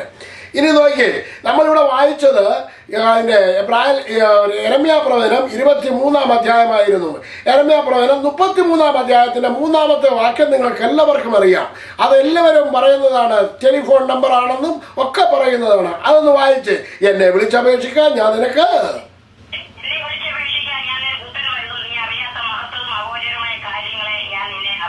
ഓക്കെ, ഞാൻ നിങ്ങളെ അറിയിക്കും എന്നുണ്ടെന്നുണ്ടെങ്കിൽ നീ എങ്ങനെയുള്ള ആയിരിക്കണം? നീതീകരിക്കപ്പെട്ടവനും വിട്ടവളും ആയിരിക്കണം. ഇനി ദൈവമക്കളെ, നിങ്ങളുടെ ജീവിതത്തിൽ വിടുതൽ ആവശ്യമായിരിക്കുന്നു എങ്കിൽ എങ്ങനെയാണ് നിങ്ങൾ വിശ്വസിക്കുന്നത് എന്നത് വളരെ ഇമ്പോർട്ടൻ്റ് ആണ്. നിങ്ങൾക്ക് നന്മ അനുഭവിക്കണമെന്നാണോ, നിങ്ങളുടെ കുടുംബത്തിൽ വിടുതൽ അനുഭവിക്കണമെന്നാണോ നിങ്ങൾ ആഗ്രഹിക്കുന്നത്? അതോ നിങ്ങൾ പാപങ്ങളെ തപ്പി നടക്കണമെന്നാണോ ആഗ്രഹിക്കുന്നത്? What you want to do? Praise the Lord. ഞാൻ പ്രയോഗിച്ചത് മനസ്സിലായില്ല. പാപങ്ങളെ തപ്പി നടക്കണമെന്നാകുന്നു ആഗ്രഹിക്കുന്നത്. നിങ്ങളുടെ ജീവിതത്തിൽ, നമ്മുടെ ഓരോരുത്തരുടെയും ജീവിതത്തിൽ ഞാനും ചെയ്ത പാപങ്ങൾ, ഓക്കെ, അഥവാ അന്ന് ഏറ്റു പറഞ്ഞ് കർത്താവിൻ്റെ അടുക്കൽ ക്ഷമ ചോദിക്കാമെന്ന് കണ്ടു കഴിഞ്ഞാൽ ഏത് പാപങ്ങളെ പറ്റി ഏറ്റു പറയാൻ പറ്റും? എൻ്റെ ജീവിതത്തിൽ എത്ര പാപം ഏറ്റു പറയാൻ പറ്റും? ഞാനൊരു പാപിയാണെന്ന് സമ്മതിച്ചിട്ട് ദൈവസന്നിധിയിൽ അത് മാത്രം പറഞ്ഞാൽ മതി. അവൻ കഴുകി നിന്നെ ശുദ്ധീകരിക്കുവാൻ വിശ്വസ്തനും നീതിമാനുമായ ദൈവമാണ്. നിങ്ങൾ എത്ര പാപം ഏറ്റു പറഞ്ഞു പറഞ്ഞാലും ഒരിക്കലും പറഞ്ഞു തീരാൻ പറ്റത്തില്ല. നമുക്ക് ഓർമ്മ പോലും ഇല്ല എന്തുമാത്രം തെറ്റുകൾ നമ്മൾ ചെയ്തിട്ടുണ്ടെന്ന്. ആർക്കറിയാം? ആരുമില്ല പറഞ്ഞു തീർക്കാൻ പറ്റുന്നവർ. ദൈവസന്നിധിയിൽ അങ്ങനെ ഒരു നീതീകരണം പ്രാപിക്കാൻ ആരെ കൊണ്ടും പറ്റത്തില്ല. ആരെങ്കിലും അങ്ങനെ പറ്റിയിട്ടുണ്ടെന്നുണ്ടെങ്കിൽ എന്ന് പറഞ്ഞാട്ട് ഒരുത്തരെ കൊണ്ടും പറ്റത്തില്ല. പിന്നെന്താണ്? You surrender unto him and say Lord I am a sinner. ആദ്യം തന്നെ മനസ്സിലാക്കണം, ഞാനൊരു പാപിയാണ് എന്ന് മനസ്സിലാക്കി അവന്റെ സന്നിധിയിൽ കീഴ്പ്പെട്ട് കഴിയുമ്പോൾ അവൻ നിന്നെ അംഗീകരിച്ച് അവന്റെ രക്തത്താൽ കഴുകൽ പ്രാപിക്കുന്ന കാര്യമാണ് മുമ്പേ വായിച്ചത്. സ്വത്രം. അങ്ങനെയുള്ളവർക്കാണ് എന്നെ വിളിച്ചപേക്ഷിക്കാൻ ഞാൻ നിനക്ക് ഉത്തരമരുളും, മഹത്വവും ഓജനവുമായ കാര്യം നിനക്ക് വെളിപ്പെടുത്തി തരുമെന്ന് പറഞ്ഞിരിക്കുന്നത്. അതിന്റെ 6-ാമത്തെ വാക്യത്തിൽ വായിച്ചാട്ടെ. ആറാമത്തെ വാക്യം. ഇതാ ഞാൻ രോഗശാന്തിയും ആരോഗ്യവും വരുത്തി അവരെ സൗഖ്യമാക്കുകയും സമാധാനത്തിന്റെയും സത്യത്തിന്റെയും സമൃദ്ധി അവർക്ക് വെളിപ്പെടുത്തുകയും ചെയ്യും. ഇന്ന് അനേക കുടുംബങ്ങളിൽ ആരോഗ്യമില്ലാതിരിക്കുന്നത് എന്താണ്?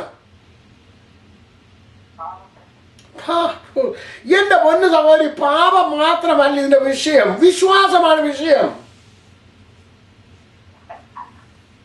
വിശ്വാസമാണ് വിഷയം. ഇത്രയും പിന്നെ നിങ്ങൾ പാപത്തിലാണ് പിന്നെ എന്തിനാ പോകുന്നത്?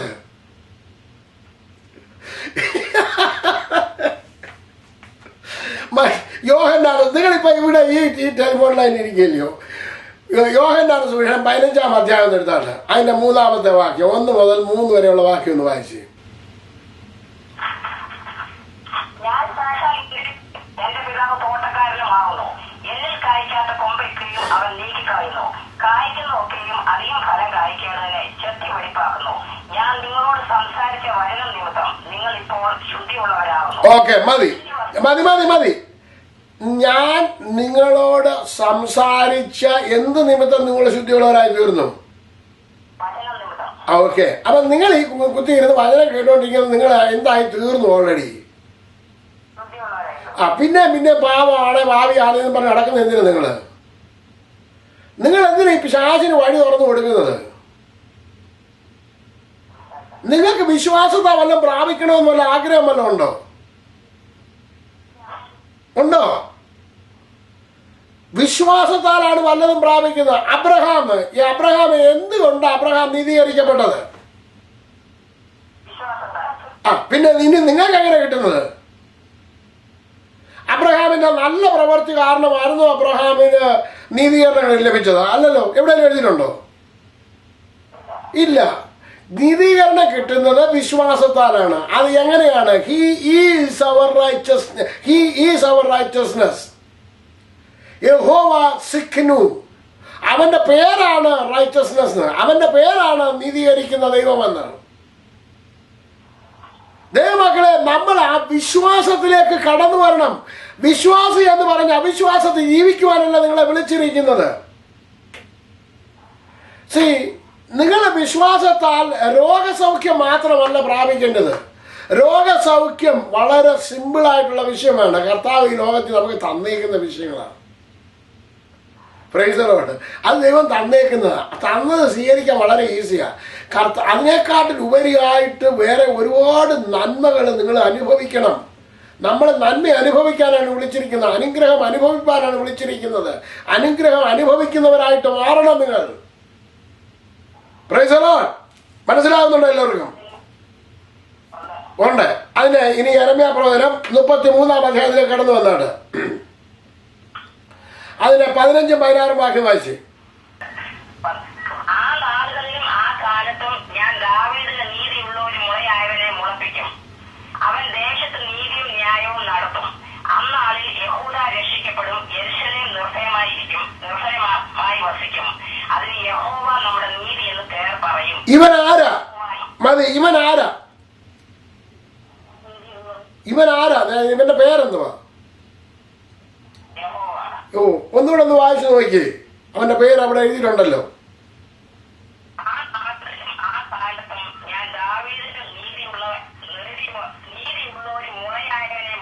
അവൻ ആരാ? പിന്നെ അപ്പൊ അവൻ എന്ത് ചെയ്യുമെന്നാ ഇനി എഴുതിയിരിക്കുന്നത്?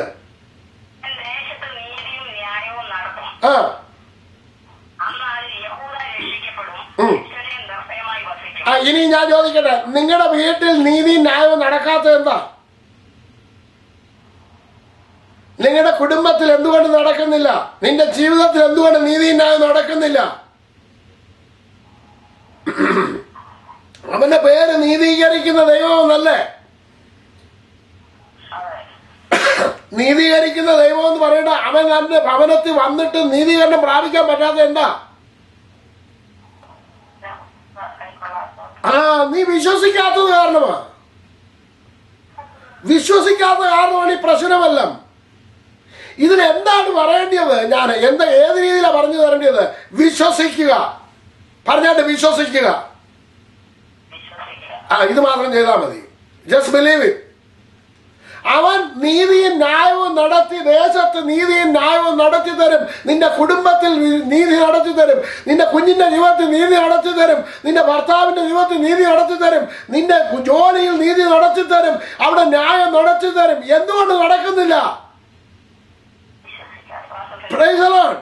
ഈ ഒരൊറ്റ വിഷയമേ ഉള്ളൂ, നീ വിശ്വസിക്കാത്തത് കൊണ്ട്. നീ വിശ്വസിച്ചാൽ ദൈവത്തിന്റെ മഹത്വം കാണും. നീ വിശ്വസിച്ചാൽ ദൈവത്തിന്റെ നീതി നിന്നിൽ വെളിപ്പെടും. അവന്റെ പേരാണ് നീതീകരിക്കുന്ന ദൈവം. അവൻ ദാവീദിന്റെ മുളയായവനാണ്. അവനാണ് എന്റെ നിന്റെ ജീവിതത്തിൽ കടന്നു വന്നിരിക്കുന്നത്. Price the Lord. ഇത്രയും കാര്യം മനസ്സിലായവർക്കാണ് ഞാൻ ദൈവത്തെ മഹത്വപ്പെടുത്തുന്നു. അതിന്റെ 7ാമത്തെ വാക്യം വായിച്ച് 6ഉം 7ഉം കൂടെ ചേർത്താണ് വായിച്ച് 33-ന്റെ 7ാമത്തെ വാക്യം കൂടെ. ആരോഗ്യം വരുത്തി അവരെ സൗഖ്യമാക്കുകയും സമാധാനത്തിന്റെ സത്യത്തെ സമസ്തി അവർക്ക് വെളിപ്പെടുത്തുകയും ചെയ്യും.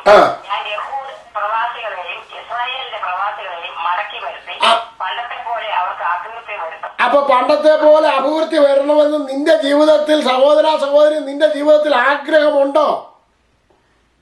നിന്റെ കുഞ്ഞുങ്ങളെ പ്രവാസത്തിൽ പിശാച് പിടിച്ചുകൊണ്ട് പോയവരെ മടക്കി വരുത്തണമെന്ന്, നിന്റെ കുടുംബത്തെ പിടിച്ചുകൊണ്ട് പോയവരെ മടക്കി വരുത്തണമെന്ന് നിനക്ക് ആഗ്രഹമുണ്ടോ? ഉണ്ടെന്നുണ്ടെങ്കിൽ നീ വിശ്വസിക്കുക. അവനാണ് നീതീകരിക്കുന്ന ദൈവം. His name is righteousness. His name is യഹോവ സിക്നു. അവൻ നിന്നെ നീതീകരിക്കുന്ന ദൈവമാണ്. അവൻ ന്യായം നടത്തി തരുന്ന ദൈവമാണ്. കർത്താവെ, എന്തുകൊണ്ട് എന്റെ ജീവിതത്തിൽ ഇങ്ങനൊക്കെ സംഭവിക്കുന്നു? നീ സംഭവിക്കുന്ന വിട്ട് കളഞ്ഞിട്ട് യു ആർ മൈ റൈച്ചസ്നെസ്. കർത്താവെ, എന്നെ നീതീകരിക്കുന്ന ദൈവം നീയാണ്. എന്റെ ജീവിതത്തിൽ നീതി കിട്ടാതെ, എന്റെ കുഞ്ഞിന്റെ ജീവിതത്തിൽ, എന്റെ കുടുംബത്തിൽ, എന്റെ ജോലിയിൽ, ഞാൻ പോകുന്നിടത്ത് നീതി കിട്ടാതിരിക്കുന്നത് എന്തുകൊണ്ടാണെന്നുള്ളതല്ല. കർത്താവെ, യു ആർ മൈ റൈച്ചസ്നെസ് എന്ന് പറയുവാൻ നിനക്ക് കഴിയുമോ? Your name is righteousness. ദൈവമക്കളെ, നമ്മുടെ ആ വിശ്വാസത്തിന്റെ ആറ്റിറ്റ്യൂഡ് ടുവേർഡ്സ് ടു ഗോഡ്, അവന്റെ നമ്മുടെ മനോഭാവത്തിന് വ്യത്യാസം വരുത്തണം. എന്താണ് ഈ മനോഭാവം, ആറ്റിറ്റ്യൂഡ്? നമുക്ക് ഒരുപാട് ചിന്തകൾ, നമുക്ക് ഒരുപാട് അറിവുള്ളതായി ഈ പ്രശ്നം കൂടുതലും. ഒത്തിരി അറിവുണ്ട്. നിങ്ങൾക്ക് വല്ല രക്ഷ വേണമെന്നുണ്ടെങ്കിൽ എന്ത് ചെയ്യണമെന്നറിയാമോ? ശിശുക്കളെ പോലെ ആകണം. കർത്താവ് പറഞ്ഞു, ഇതാണ് ഞാൻ ചെയ്യുന്നത്. മനം തിരിഞ്ഞ് എങ്ങനെ പോലെ ആകണം? എങ്കിൽ മാത്രമേ സ്വർഗരാജ്യത്തിൽ കയറത്തുള്ളൂ. നിങ്ങൾ ഈ ശിശുക്കൾക്കുള്ള ഗുണം എന്നാണെന്നറിയാമോ? MD കമ്പ്യൂട്ടറാ, ഹാർഡ് ഡ്രൈവ് MD, അതിനകത്ത് ഒന്നുമില്ല. ഇപ്പൊ ഇടുന്നത് മാത്രമേ കയറത്തുള്ളൂ. ഇപ്പൊ ഞാൻ നിങ്ങളോട് പറയട്ടെ, ഞങ്ങളോട് ഞാൻ ഇപ്പൊ 2-3 വർഷമായി സ്ഥിരമായിട്ട് പ്രസംഗിച്ചുകൊണ്ടിരിക്കുകയാണ്. എന്റെ പ്രസംഗങ്ങൾ മുഴുവനും ഞാനിവിടെ എല്ലാം അതിന്റെ നോട്ട്സ് എല്ലാം കീപ്പ് ചെയ്തിട്ടുണ്ട്. ഇന്ന സമയത്ത് ഇന്നത് പ്രസംഗിച്ചെന്നുള്ള എല്ലാ നോട്ട്സും കീപ്പ് ചെയ്തു. എന്നാൽ ഇന്ന് ഒരു നോട്ട് നോക്കാതെ ഒന്ന് പ്രസംഗിക്കാൻ പറഞ്ഞു കഴിഞ്ഞാൽ I am not going to do that. എനിക്കറിയത്തില്ല. കാരണം ഞാൻ ഇതെല്ലാം MD ആക്കിയിട്ടിരിക്കുക എൻ്റെ തലേന്ന്. എന്തിനാണെന്നറിയാമോ MD ആക്കി വെക്കുന്നത്? I want new word. എപ്പോഴും എനിക്ക് പുതിയത് എനിക്ക് ലഭിക്കണം.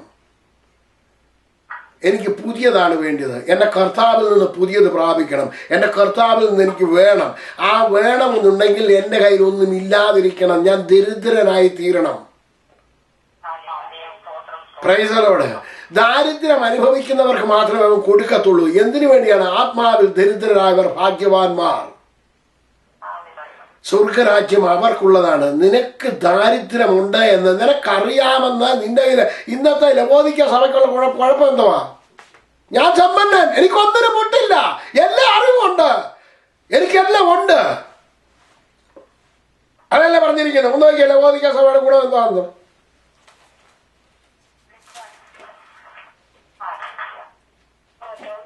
മൂന്നാം അധ്യായം വെളിപ്പാട് പുസ്തകം, അതിന്റെ 14-ാമത്തെ വാക്യം.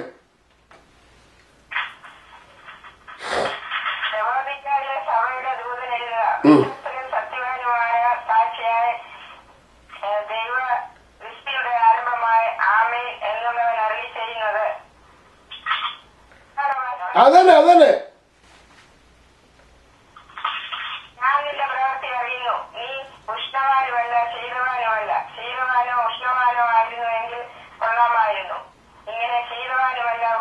തന്നെയുമല്ല ശീതോഷ്ണ മോഷണവാനുമായാൽ എന്റെ വായിൽ നിന്ന് ഊണ് കളയും. ഞാൻ ധനവാൻ സമ്പന്നനായിരിക്കുന്നു, എനിക്ക് ഒന്നിനും മുട്ടില്ല എന്ന് പറഞ്ഞുകൊണ്ട് നീ നിർഭാഗ്യവാനും അരിഷ്ടനും ദരിദ്രനും കുരുടനും നഗ്നനും എന്ന് അറിയാതിരിക്കയാൽ. മതി മതി. അപ്പം ഇപ്പൊ ഈ സഭയിലുള്ള ഗുണം എന്തോ? സഭയ്ക്കുള്ള ഗുണം ഇവർക്ക് എന്തൊക്കെയുണ്ട്? ഞാൻ സമ്പന്നൻ, പിന്നെന്തൊക്കെയാ? ആ ഇന്ന് ഇന്ന് ഇന്ന് നമ്മുടെ മലയാളി സമൂഹത്തിൽ എന്തിനേലും മുട്ടുണ്ടോ? വചനത്തിന് വല്ല മുട്ടുണ്ടോ? ഒരു വചനം പറയാന്നുള്ള 1000 വചനം നിങ്ങൾ തിരിച്ചു പറയും. എന്തിനേലും മുട്ടുണ്ടോ? ഒന്നിനും മുട്ടില്ല. അയ്യോ, എനിക്കറിയാൻ വയ്യാത്ത കാര്യം വന്നു.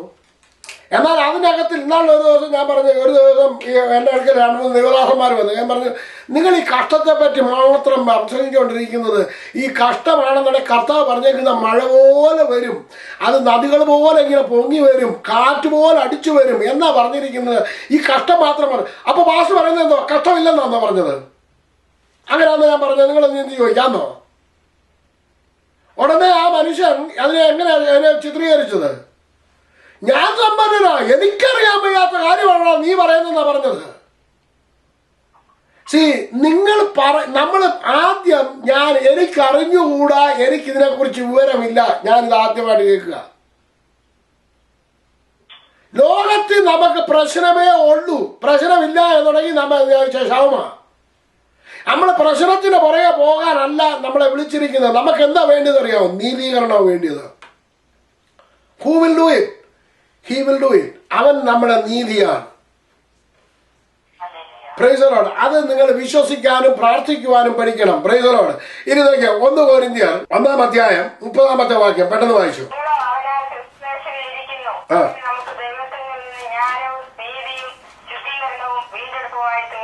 നിങ്ങളെ വീട്ടിലിരിക്കുന്നവരെല്ലാം കൂടെ, നിങ്ങളെ ഓരോരുത്തരും വീട്ടിലിരിക്കുന്നവര് ഒരു ഗ്ലാസ് എടുക്കുക. ഗ്ലാസ്സിനകത്തുനിന്ന് വെള്ളമോ ജ്യൂസോ നിങ്ങൾ കുടിക്കുന്ന ഒരു സാധനം എടുക്കുക. നിങ്ങൾ ഇന്ന് രാത്രിയിൽ, ഇന്ന് സന്ധ്യാസമയത്ത് നിങ്ങൾ ചില കാര്യം മനസ്സിലാക്കാൻ പോകാം. നിങ്ങളൊരു ഗ്ലാസ്സിനകത്തില്ല കപ്പിനകത്തോ വെള്ളമോ നിങ്ങൾ ഏത് വെള്ളം ഏതാണ് കുടിക്കുന്നത് വെച്ച് കഴിഞ്ഞാൽ ആ പാനീയം എടുത്താട്ട് ഒന്ന് പെട്ടെന്ന് എടുത്തേ. ആരെങ്കിലും എടുത്ത ഒരാളെ എന്നോട് പറഞ്ഞാട്ട്. എന്താ എടുത്തേക്കുന്നത്? വെള്ളം എവിടുന്നാ എടുത്തത്? ഫ്രിഡ്ജിനകത്ത് എന്തിനാ ഇരുന്ന്?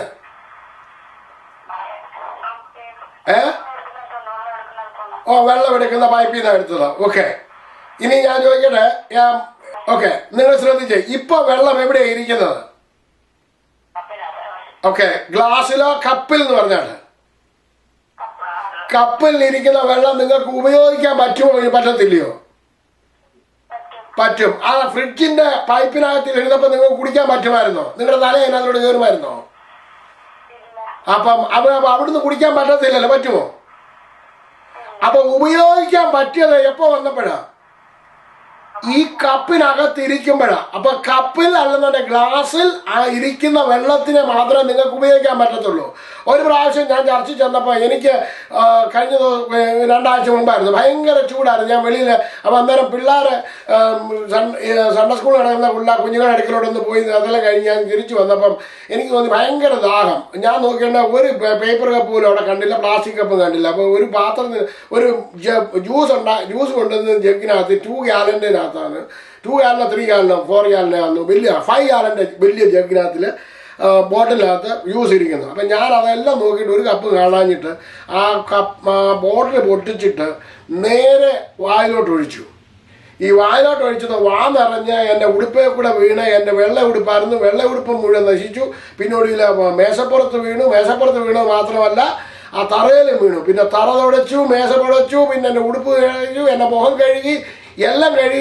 എനിക്കൊരു 10 മിനിറ്റ് എൻ്റെ വേസ്റ്റ് ആക്കി. കാരണം എന്തായിരുന്നു? ഞാൻ എവിടുന്ന് എടുത്ത് കുടിച്ചത് കൊണ്ടായിരുന്നു, ആ ബോട്ടിലിനകത്തുനിന്ന്. അതേസമയം ഒരു കപ്പ് നോക്കി എടുക്കാനായിട്ട് 2 മിനിറ്റ് എടുത്തിരുന്നെങ്കിൽ ഏതായിരുന്നു ലാഭം? Price the Lord. നോക്കിയേ, നമ്മള് ഇതേമാതിരി നോക്കിയേ, നിങ്ങളോ ക്രിസ്തുവിൽ, ഇത് നോക്കിയേ, ആ ഭാഗം നോക്കണം. ഇനി നിങ്ങളോ അവനാൽ ക്രിസ്തു യേശുവിൽ ഇരിക്കുന്നു. നിങ്ങൾ എവിടെ ഇരിക്കുന്നു? ആ ഗ്ലാസ്സിൽ ഇരിക്കുന്നു. ഗ്ലാസ്സിൽ ഇരിക്കുക എന്നുള്ളത് നിന്നെ എന്തോ ചെയ്യാൻ പറ്റും? ഉപയോഗിക്കാൻ പറ്റും. ഇരിക്കുന്നു. അവൻ ഈ ഗ്ലാസ് നമുക്ക് ദൈവത്തിങ്കിൽ നിന്ന് ജ്ഞാനവും നീതിയും ശുദ്ധീകരണവും വീണ്ടെടുപ്പുമായിരിക്കുന്നു. ഇപ്പൊ ആ വെള്ളം വീണ്ടെടുത്തേക്കുന്നത് എവിടുന്നായിരുന്നു? ആ പൈപ്പിനകത്തു നിന്നായിരുന്നു. പൈപ്പിലെ വെള്ളം കുടിക്കാൻ പറ്റത്തില്ല, ഉപയോഗിക്കാൻ പറ്റുന്ന രീതിയിലല്ല ഇരിക്കുന്നത്, ആണോ? ഉപയോഗിക്കാൻ പറ്റിയ രീതിയിൽ അവനിൽ ആയിരുന്നെങ്കിൽ മാത്രമേ നിന്നെ അവൻ ഉപയോഗിക്കാൻ പറ്റത്തുള്ളൂ. You have to be in him.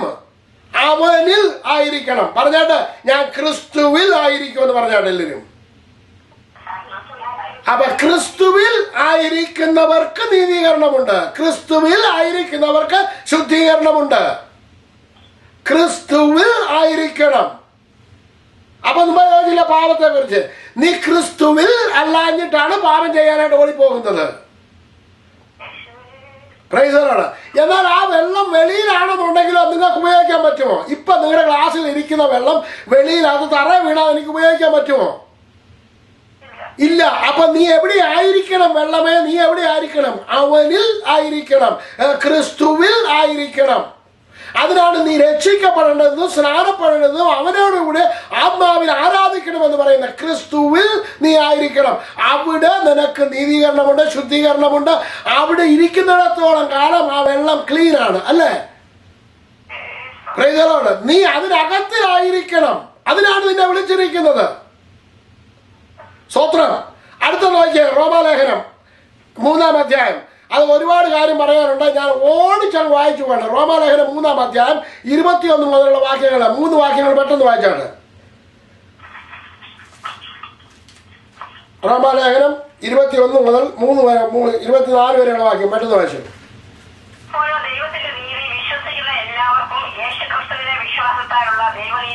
അപ്പൊ ഒരു മിനിറ്റ്, വിശ്വസിക്കുന്നവന് മാത്രമേ നീതീകരണം ലഭിക്കത്തുള്ളൂ. വിശ്വസിക്കുന്നവന് മാത്രമേ നീതീകരണമുള്ളൂ. വായിച്ചോ ഇനി. വിശ്വാസത്താലുള്ള ദൈവനീതി തന്നെ ന്യായപ്രമാണം കൂടാതെ വെളിപ്പെട്ടു വന്നിരിക്കുന്നു. അതിന് ന്യായപ്രമാണവും പ്രവാചകന്മാരും സാക്ഷ്യം പറയുന്നു. ഒരു വ്യത്യാസവും ഇല്ല. എല്ലാവരും പാപം ചെയ്തു ഇല്ലാത്തവരായി അവന്റെ കൃപയാൽ ക്രിസ്തുയേശുവിന്റെ വീണ്ടെടുപ്പ് മൂലം സൗജന്യമായതത്രേ നീതീകരിക്കപ്പെടുന്നത്. വിശ്വസിക്കുന്നവർക്ക് അവൻ തന്റെ രക്തം മൂലം പ്രായശ്ചിത്തമാകുവാൻ ദൈവം അവനെ പരസ്യമായി നിർത്തിയിരിക്കുന്നു. ദൈവം തന്റെ പുറമേൽ മുൻകഴിച്ച പാപങ്ങളെ ശിക്ഷിക്കാതെ ദൈവനിമിത്തം തന്റെ നീതിയെ പ്രദർശിപ്പിക്കാൻ താൻ നീതിമാന്മാരും യേശുവിൽ വിശ്വസിക്കുന്നവനെ നീതിയിരിക്കുന്നവരും ആകേണ്ടതിന് ഇക്കാലത്തും തന്റെ നീതിയെ പ്രദർശിപ്പിക്കാൻ അങ്ങനെ ചെയ്യുന്നത്. Price the Lord. ഇനി ശ്രദ്ധിച്ചേ, നിങ്ങൾ ഒരുപാട് പറയാനുണ്ട്. അത് സമയം പോകുന്നത് കൊണ്ട് ഞാൻ പെട്ടെന്നാണ് പറഞ്ഞു പോവുകയാണ്. നോക്കിക്കണം, അതിന്റെ 25-ഉം 26-ഉം വാക്യങ്ങൾ ഞാൻ ഒന്നുകൂടെ വായിച്ചു കേൾപ്പിക്കാം. അവൻ തന്റെ രക്തം മൂലം പ്രായശ്ചിത്തമാകുവാൻ ദൈവം അവനെ പരസ്യമായി നിർത്തിയിരിക്കുന്നു. അപ്പൊ പരസ്യമായി നിർത്തിയിരിക്കുകയാണ്. എന്തിനു വേണ്ടിയാണ്? ദൈവത്തിന്റെ നീതിയെ പ്രദർശിപ്പിക്കാൻ. ദൈവം തന്റെ പൊറുമയിൽ മുൻകഴിഞ്ഞ പാപങ്ങളെ ശിക്ഷിക്കാതെ വിടുക നിമിത്തം. അപ്പൊ മുൻകഴിഞ്ഞ പാപങ്ങളെ എന്ത് ചെയ്തു?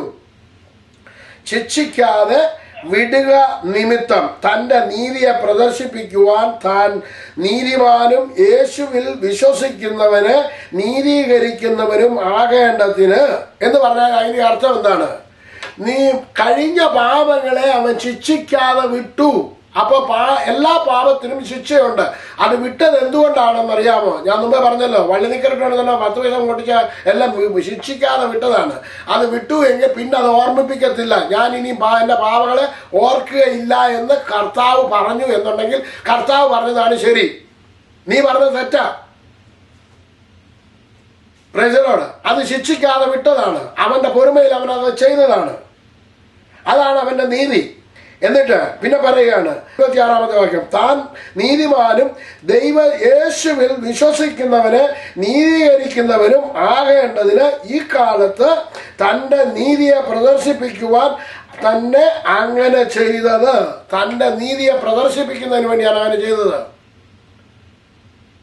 അപ്പോൾ നമുക്ക് വേണ്ടി ഒരു നീതീകരണമായി തീർന്നത് കർത്താവായ യേശു ക്രിസ്തുവാണ്. അവന്റെ പേരാണ് ഹിസ് നെയിം ഈസ് യഹോവ സിക്നു, he lord is our righteousness. എന്നെയും നിങ്ങളെയും നീതീകരിച്ചത് കർത്താവായ യേശു ക്രിസ്തുവാണ്. അവൻ നീതിമാനാണ്. അവൻ നമ്മുടെ പാപങ്ങളെ ശിക്ഷിക്കാതെ വിട്ടിട്ട് അവന്റെ നീതി പ്രദർശിപ്പിക്കുവാൻ തക്കവണ്ണം എന്നോട് നിങ്ങളോടും അവന് കരുണ തോന്നി. ദൈവമക്കളെ, ഇനിയൊന്ന് ചിന്തിച്ചു നോക്ക്.